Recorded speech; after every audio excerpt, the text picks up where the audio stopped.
Dina memulai harinya seperti biasa, menyiapkan sarapan, menyisir rambut anak-anak, dan menyiapkan bekal untuk Aldi, suaminya. Tapi semua itu seakan tidak terlihat oleh Aldi. Ia hanya duduk di meja makan sambil menatap layar ponselnya. Suara ketukan sendok, suara anak-anak, bahkan suara istri sendiri. Seperti tak cukup nyaring untuk menyaingi suara notifikasi ponselnya. Dina berusaha bicara. "Mas, ayam gorengnya kepedesan nggak?" Aldi mengangguk, sambil tetap menatap layar. Dina tersenyum kecil, lalu memandangi wajah suaminya. Datar, fokus, tapi bukan padanya. Dina mulai merasa sendirian di rumahnya sendiri. Malam hari, ketika anak-anak tidur, Dina mengajaknya menonton film favorit mereka seperti masa pacaran dulu. Aldi hanya menjawab, "Nonton sendiri aja ya, aku mau lihat live bola dulu." Lalu lagi-lagi, matanya tak lepas dari layar. Dina duduk sendiri di ruang tengah. Televisi menyala, tapi pikirannya kosong. Ia mulai bertanya-tanya, sejak kapan layar ponsel menjadi lebih menarik daripada dirinya. Hari itu Aldi tak menyadari ponselnya tertinggal di meja makan. Dina melihat ada pesan masuk dari nama yang asing, Arin. Penasaran. Dina hanya sempat melihat satu baris. "Ternyata kamu masih suka senyum kayak dulu ya." Ponsel langsung diambil Aldi dengan wajah gugup.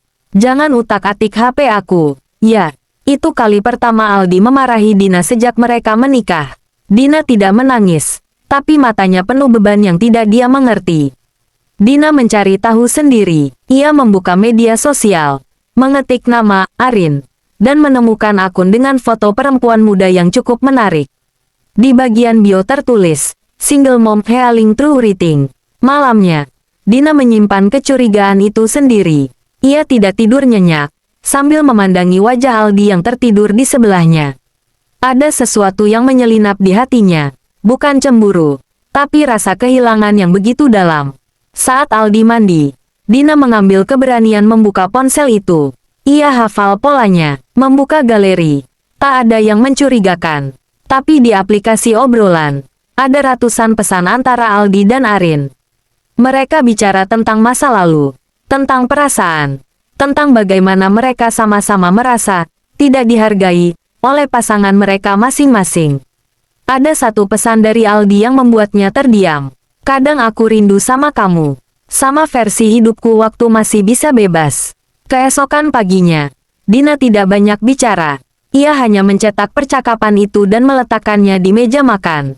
Di atas kertas itu, ia menulis dengan tangan, "Terima kasih sudah jujur pada orang lain, walau tidak padaku."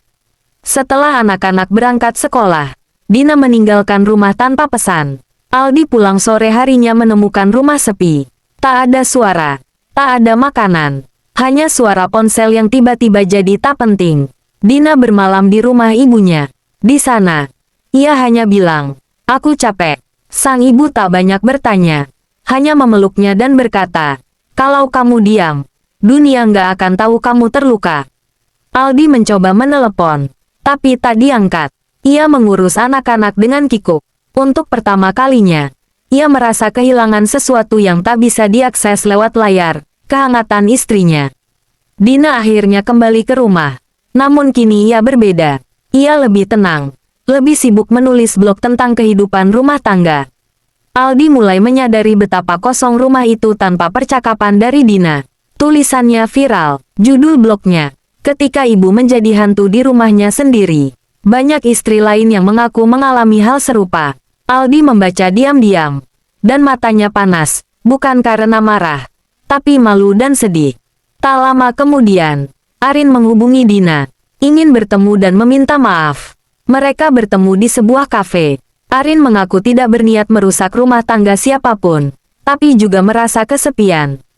Ia sendiri sedang berjuang membesarkan anak sebagai janda.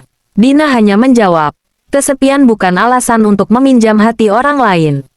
Aldi mematikan ponselnya untuk pertama kali selama 24 jam. Ia menatap mata anak-anak, memasak nasi goreng seadanya, dan berusaha bicara. Dina tak langsung membuka hati, tapi mulai merasa ada sedikit pergerakan di hati Aldi yang dulu beku. Mereka mulai ngobrol ringan, tentang sekolah anak, tentang lauk favorit, Hal-hal kecil yang selama ini hilang karena layar. Karir menulis Dina berkembang. Ia diundang sebagai pembicara di seminar online tentang istri digital yang ditinggalkan dunia nyata. Aldi mulai merasa kecil, merasa tertinggal, dan itu menumbuhkan rasa cemburu baru dalam dirinya. Mereka bertengkar lagi, bukan karena Arin, tapi karena posisi. Aldi merasa digantikan. Dina merasa baru dihargai. Pertengkaran itu memunculkan luka lama. Dina berkata, "Kamu cuma nyaman saat aku diam dan nurut, kan?" Aldi menjawab, "Aku cuma ingin istri, bukan publik figur." Mereka saling membungkam malam itu. Tapi pagi harinya, Dina menaruh satu pesan di meja. "Aku tetap istrimu, bukan milik publik, tapi aku juga milik diriku sendiri." Aldi mengajak konseling pasangan. Mereka mulai membuka luka yang selama ini ditutup dengan basa-basi. Dari situ mereka sadar, cinta bukan hanya tentang kebersamaan, tapi tentang perhatian yang aktif, bukan pasif. Mereka belajar mengatur ulang waktu untuk saling bicara tanpa layar, menyentuh tanpa alasan. Dina menerbitkan buku berjudul, "Istriku Pernah Jadi Bayangan di Rumahnya Sendiri." Aldi membacanya dari awal sampai akhir. Di halaman terakhir, tertulis, "Tapi dia tetap memilih tinggal, karena akhirnya seseorang kembali menatap matanya, bukan hanya layarnya."